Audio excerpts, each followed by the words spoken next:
अनर्थ के सेवा करने योग्य अपयश कारक मोह इस समय तुम्हारे मन में कहाँ से आया? तुम कायर मत बनो, यह शोभा नहीं देता।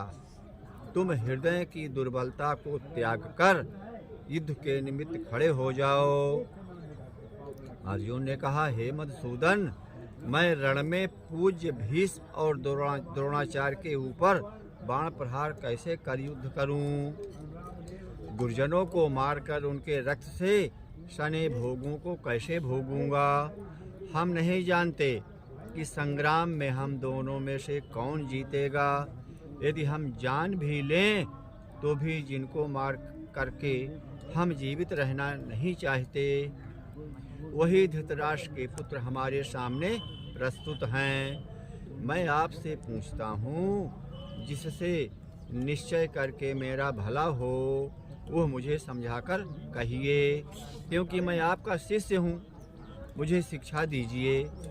मुझे पृथ्वी का निष्कंटक राज्य मिल जाए और देवताओं का भी अधिपत्य मिल जाए तो भी ऐसा कोई उपाय नहीं दिखता कि जो मेरी इंद्रियों के शोक को दूर करे।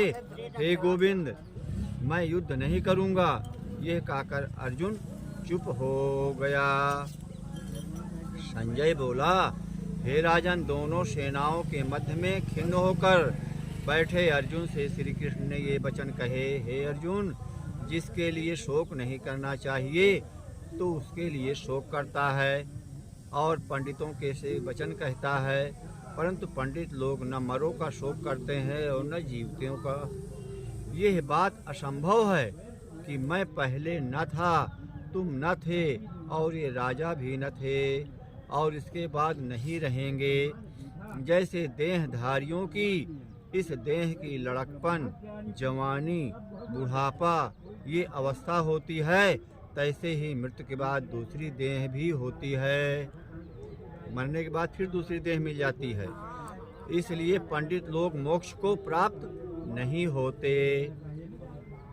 पंडित लोग मोक्ष को प्राप्त, जो विद्वान होते हैं, पढ़े होते हैं, जो सारे क्रियाकलापों को धर्म आदि कार्य करते हैं, वो फिर मनुष्य उन पाते हैं। और जो इसके विपरीत रहते हैं, गलत काम करते हैं, वो नरक को चले जाते हैं। हे नरश्रेष्ठ, सुख दुख को समान मानने वाले जिस वीर पुरुष को ये बाह्य पदार्थ क्लेश नहीं देते, वो मोक्ष पाने का अधिकारी है। असत वस्तु का तो अस्तित्व नहीं है और श्रम का अभाव नहीं है। इस प्रकार इन दोनों को ही तत्वज्ञानी पुरुषों ने देखा है। जिससे सारा संसार व्याप्त है उसको अविनाशी जानो, क्योंकि इस नाश रहित आत्मा का विनाश करने में कोई समर्थ नहीं है। अतएव हे भारत, तुम युद्ध करो। जो पुरुष इस आत्मा को मारने वाला तथा जो मरने वाले मानते हैं, वे दोनों ही ज्ञानी नहीं हैं, क्योंकि ये आत्मा न तो मरती है और न मारती है। आत्मा न कभी जन्मती है और न कभी मृत्यु को प्राप्त होती है। नष्ट होने पर भी वो नाश को प्राप्त नहीं होती है। जो पुरुष इस आत्मा को नित्य अविनाशी, निर्विकार और अजन्मा जानता है, वो किसको घात करावेगा और किसको मारेगा।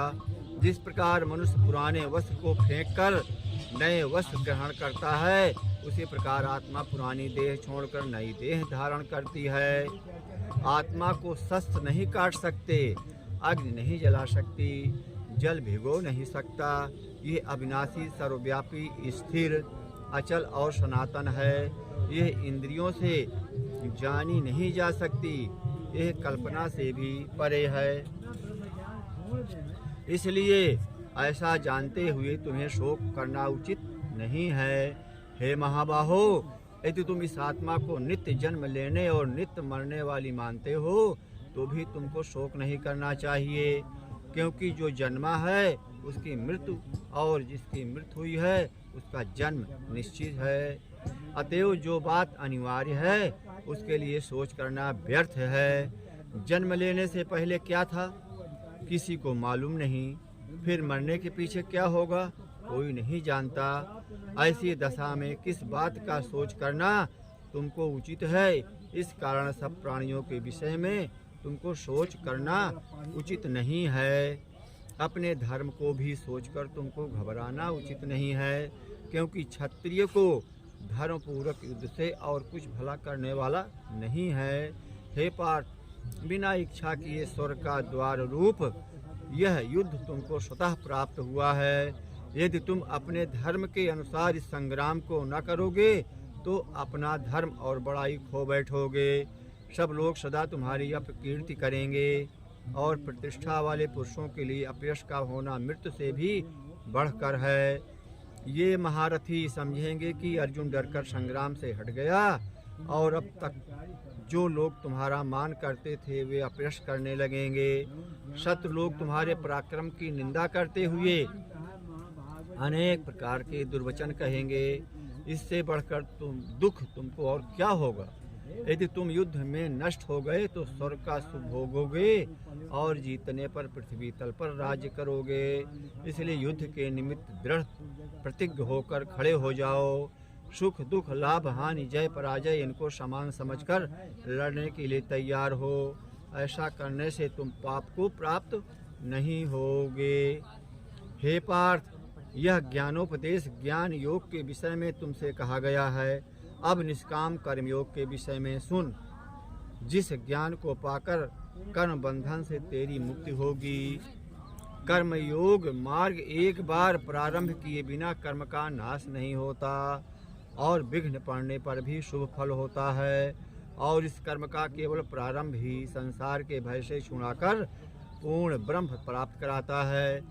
निश्चय करने वाली बुद्धि इस निष्काम कर्म में एक ही है और कामना वाले पुरुषों की बुद्धि एकाग्र नहीं रहती, उनकी शाखा प्रशाखाएं होती हैं। ऐसी दशा में मनुष्य संदेह में रह जाता है। हे अर्जुन, अज्ञानी उस पुष्पिता वाणी को ही स्वर्ग से सुख से बढ़कर कुछ नहीं समझते।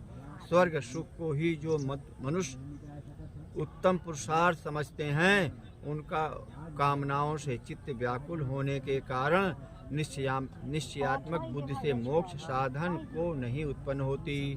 कारण कि उनका चित्त भोगादि में सदैव निमग्न रहता है। जिन मनुष्यों का चित्त इस प्रकार मोह लिप्त है और जिनकी आसक्ति भोग विलास और ऐश्वर्य में है, ऐसे पुरुषों के अंतःकरण में निश्चयात्मक बुद्धि नहीं होती है। हे अर्जुन, वेद त्रिगुणात्मक सकाम है, तुम निष्काम हो जाओ। सुख दुख को समान जानकर नित्य योग क्षेम आदि स्वार्थों में न पड़कर धीरजवान और आत्मनिष्ठ हो। जैसे छोटे छोटे अनेक जलाशयों में मनुष्य का कार्य सिद्ध नहीं होता है, बड़े जलाशयों से वे सब प्रयोजन अनायास ही सिद्ध प्राप्त हो जाता है। उसी तरह संपूर्ण वेदों में कहा हुआ काम कर्मों का फल ब्रह्म में भक्ति रखने वाले मनुष्य को सहज ही में प्राप्त होता है। तुमको केवल कर्म करना चाहिए, फल तुम्हारे अधिकार में नहीं है। तुम न तो फल की अभिलाषा से काम करो, न निकम्मे ही रहो। फल की आशा त्याग कर कार्य की सफलता को समान मानकर तुम योगस्थ होकर कर्म करो। यही कर्म ज्ञान योग है। इस बुद्धि योग सहित कर्म से अन्य कर्म अत्यंत हीन हैं। इसलिए तुम बुद्धि योग का आश्रय ग्रहण करो। फल की इच्छा रखने वाले निकृष्ट होते हैं। निष्काम कर्म करने वाला पुरुष ईश्वर कृपा से इसी संसार में सुकृत तथा दुष्कृत इन दोनों का ही त्याग कर देता है। इसलिए तुम निष्काम कर्म में प्रवृत्त हो जाओ। कर्म फल को त्याग कर ही बुद्धि युक्त ज्ञानी पुरुष जन्म बंधन से हटकर मोक्ष को प्राप्त होते हैं। जब तुम्हारी बुद्धि मोह बन के बाहर निकल जाएगी, तब तुम्हारा मन आगे सुनने वाली तथा हुई बातों से विरक्त हो जाएगा। अनेक श्रुति स्मृतियों के वचनों को सुनने से तुम्हारी बुद्धि भ्रमित हो गई है। जिस समय वह निश्चल होकर आत्मा में स्थित होगी, तभी तुमको तत्व ज्ञान प्राप्त होगा। अर्जुन ने पूछा, हे केशव, आत्मस्वरूप बड़ा है पाठ को, आत्मस्वरूप में निश्चल बुद्धि वाला किसको कहा है, उसके लक्षण क्या है? श्री कृष्ण जी बोले, हे अर्जुन, जो महापुरुष मन की सब कामनाओं को त्याग देता है और अपने आप ही में प्रसन्न रहता है, उसको निश्चल बुद्धि कहते हैं। दुख में किसके मन को खेद नहीं होता और सुख में किसको आसक्ति नहीं होती, और प्रीति भय क्रोध जिसके जाते रहते हैं वो महात्मा स्थिर बुद्धि वाला मुनि कहलाता है। जो शुभ पदार्थ प्राप्त होने से हर्ष नहीं करता, अशुभ से अप्रसन्न नहीं होता, उसी को स्थिर बुद्धि वाला जाना चाहिए। और कछुआ जैसे अपने अंगों को सिकोड़ लेता है, उसी तरह जो पुरुष अपनी इंद्रियों को विषयों से हटाता है उसी की बुद्धि स्थिर जाननी चाहिए। निराहारी पुरुष के विषय घट जाते हैं परंतु विषयों में उसकी चाह बनी रहती है। पर ब्रह्म का अनुभव होने पर चाह भी घट जाती है। और हे अर्जुन, मोक्ष में प्रत्यक्ष करने वाले विद्वान व्यक्ति को भी प्रबल इंद्रिय बलात्कार से उसके मन को जीत लेती है। इसलिए सब इंद्रियों को विषयों से रोक मेरे विषय में तत्पर हो जावे। जिसने इंद्रियों को वश में न कर लिया है उसी की बुद्धि निश्चल है। जो पुरुष विषयों को ध्यान में रहता है उसकी प्राप्ति हो जाती है। प्राप्ति होने से कामना होती है, इच्छा के पूर्ण न होने से क्रोध की उत्पत्ति होती है। क्रोध अविवेक होता है, अविवेक से स्मरण शक्ति नष्ट हो जाती है। स्मरण शक्ति के नाश होने से बुद्धि क्षय होती है। जिसकी बुद्धि का नाश होता है वो विनाश को प्राप्त होता है।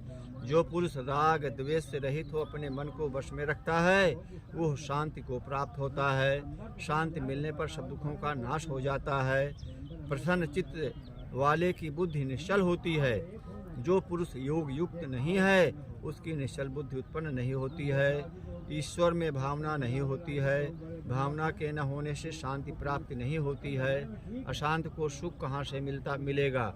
जैसे वायु नाव को जल में खींच ले जाती है उसी प्रकार इंद्रियां उस पुरुष की बुद्धि का नाश कर देती है। जिसका मन विषय सिद्ध से इंद्रियों के पीछे लग जाता है, इस कारण हे महाबाहो, जिसने इंद्रियों को विषयों में से सर्वथा रोक रखा है उसकी बुद्धि स्थिर है। जो सब प्राणियों की रात है उसमें संयमी जागता रहता है और प्राणी मात्र जिस समय जागते हैं मुनिजनों की वह रात्रि है।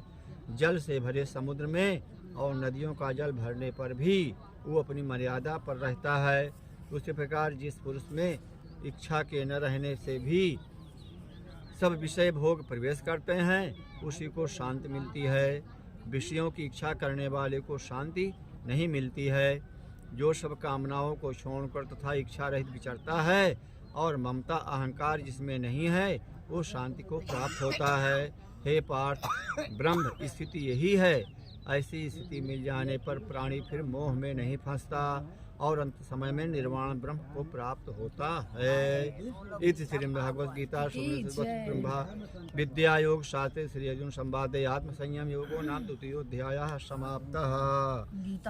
दूसरे अध्याय का इसका महात्म क्या है? दूसरे अध्याय का महात्म। नारायण जी बोले, हे लक्ष्मी, दक्षिण देश में एक पूर्ण नाम का नगर था। वहाँ एक देव सुशर्मा धनवान रहता था। वो साधु सेवा करता था, चावल दाल सब्जी रोटी खाता था। जब संत सेवा करते बहुत दिन बीत गए तब एक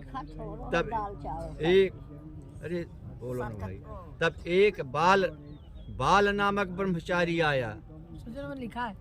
उसकी सेवा बहुत करी और विनय करी। हे संत जी, मुझे कृपा कर श्री नारायण के पाने का ज्ञानोपदेश करो जिससे मेरे जीवन का कल्याण और मुक्ति होवे। तब ब्रह्मचारी जी ने कहा, मैं तुझे गीता जी के दूसरे अध्याय का पाठ सुनाता हूँ। उसके सुनने से तेरा कल्याण हो जाएगा और तू च्यवनप्राश खाएगा। तू श्रवण कर। एक अयाली वन में बकरियां चराता था और वहाँ मैं भजन करता था। एक दिन रात को अयाली बकरियां लेकर घर को चला। मार्ग में एक सिंह बैठा था। एक बकरी सबसे आगे चली आती देखकर शेर भाग गया। तब अयाली यह आश्चर्य देखकर बड़ा चकित हुआ और वहाँ आ खड़ा हुआ। उस चरवाहे ने मुझे कहा, मैंने यही आश्चर्य देखा कि बकरी को देखकर शेर डर से भाग गया। चतुर त्रिकाल यज्ञ है। गुह वृत्तांत मुझे कह सुनाओ। संत ने कहा, हे अयाली, मैं तुझे एक पिछली वार्ता सुनाता हूँ। यह बकरी पिछले जन्म में डायन थी। जब इसका पति मर गया तब यह बड़ी डायन हो गई। जिस सुंदर लड़के को देखे खा लेवे। और यह शेर पिछले जन्म में फंदक था। वो पक्षी पकड़ने वन को गया और डायन भी वन को गई। वहाँ डायन ने उस फंदक को खा लिया। अब वही फंदक शेर हुआ और वह डायन बकरी हुई। शेर को पिछले जन्म की खबर है, इसलिए बकरी को देखकर शेर ने जाना कि अभी तुझे खाने आई है। तब अयाली ने कहा, मैं पिछले जन्म में कौन था? तब संत ने कहा, तू पिछले जन्म में चांडाल था। अयाली ने कहा, हे ब्रह्मचारी जी, कोई ऐसा उपाय भी है जिससे हम तीनों की इस अधम देह से छूट मिल जाए? तब संत जी ने कहा, हम तुम तीनों का उद्धार करते हैं। यह कह संत जी ने गीता जी के अक्षर सुनाए। तब उसी समय आकाश से विमान आए। उन सबों को विमानों पर चढ़ाकर बैकुंठ लोक को गए। अधम देह से छूटकर देव देह पाकर बैकुंठ को चला। तब श्री नारायण जी ने कहा, हे लक्ष्मी, जो मनुष्य श्री गीता जी के ज्ञान को पढ़े सुने वो अवश्य मुक्त को प्राप्त होता है। श्री कृष्णाय नमः, श्री कृष्णाय नमः, श्री कृष्णाय नमः। तीसरा अध्याय गीता का आप लोग सुनिए। अब कल तीसरा।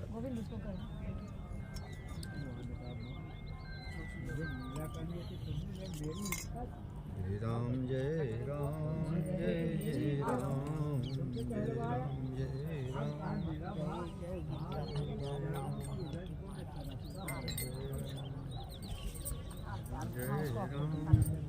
राम जय राम।